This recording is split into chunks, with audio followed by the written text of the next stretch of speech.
Cleaning and oiling a Bernina sewing machine is key to its performance.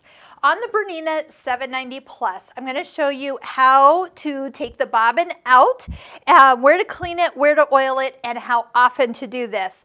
We need to do this every day we sew. You just have to put a little oil in it, but it's like driving a high-performance sports car. It needs to be taken care of. You get down the road and you haven't oiled this for a couple days, it is going to break threads, it's going to snag, it's going to just not be fun, and all it needs is oil. So this machine, you just got to get used to doing it and it will serve you well. So first thing, if your machine has thread in it like mine does, I'm going to take my scissors up at the top and I'm going to clip it and pull the thread out the needle. Speaking of needle, usually I like to take off this needle just so I don't stab myself while I'm trying to work in that area. I'm going to disengage the Bernina dual feed and take the foot off.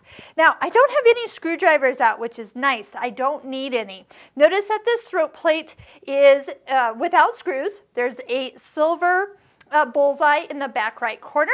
I take my thumb and then with my second thumb press down and it pops it right up. Now another thing you can do is lower the feed dog. So over on the side of the machine, if you push that little square button in, they will lower. That does sometimes help and get your throat plate off a little easier. Next, let's go down in our bobbin area. Open it up, press along the silver bar to pop the bobbin case out. And you've probably seen some lint and things at this point. So the key is not to blow into it, but to take a brush, a Q-tip, something that is going to bring the lint to you. Next, take the little lever on the left side and press towards the side of the machine, and this will pop down.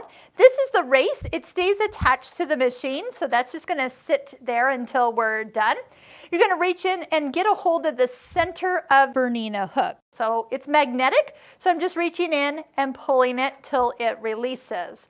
This is the part that needs the oil. So as I put a little oil on the outside ridge here, you will see that it will eventually twist and go wherever it needs to go. You can also put a little drop of oil kind of in this kind of part here, and as you sew, again, it will twist the oil around. So take your oil pin, however you like to do it. My preference is just a couple drops along that outside edge and a little smooth of that oil around. You're going to find two other places to put a small drop of oil on the inside of the hook.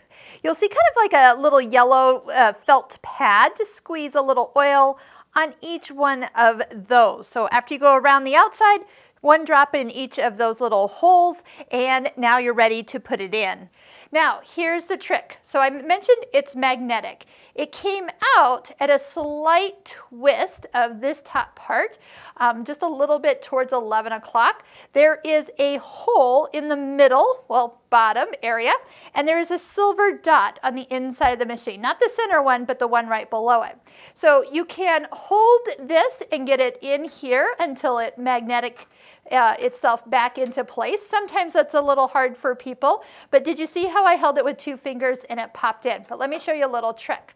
So if you set this on that race and twist it so the hole is going to line up with the dot.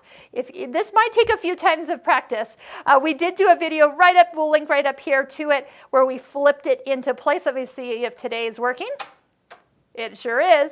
You flip it up and it attaches. So if it doesn't move and it sits perfectly, you're in. Just go ahead and close that. That's that little lever you opened when you took the race out. And then we will put our bobbin back in and reassemble everything. We will find our regular throat plate. We're going to line up the back part to and even with the back opening of the machine, just like this, and then I'm going to push down as with a little pressure. That should hook right into it. Once it's flush, it is perfect. I always put the foot on next. The needle will go in last. Once I put the foot on, if that is a D foot, a foot with a D after the number, bring that dual feed down immediately so you don't forget. And if you haven't changed needles lately, make sure you put a new needle in. Now, flat side to the back, Make sure it goes as high as possible.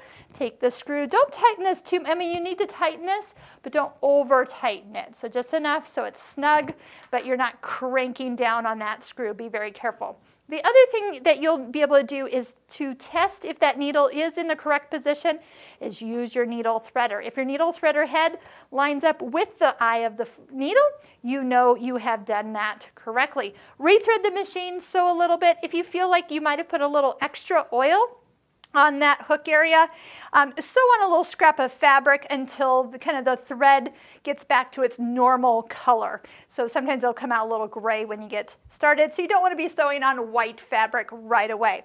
So how often do we need to have the machine cleaned and serviced at your local Bernina retailer? We're talking about once a year. That is so easy to keep track of. Your machine almost knows when it's time for its annual cleaning, so if it starts to give you any trouble, definitely make sure that you stay on that schedule. But if you do this every day, this machine is going to love you forever.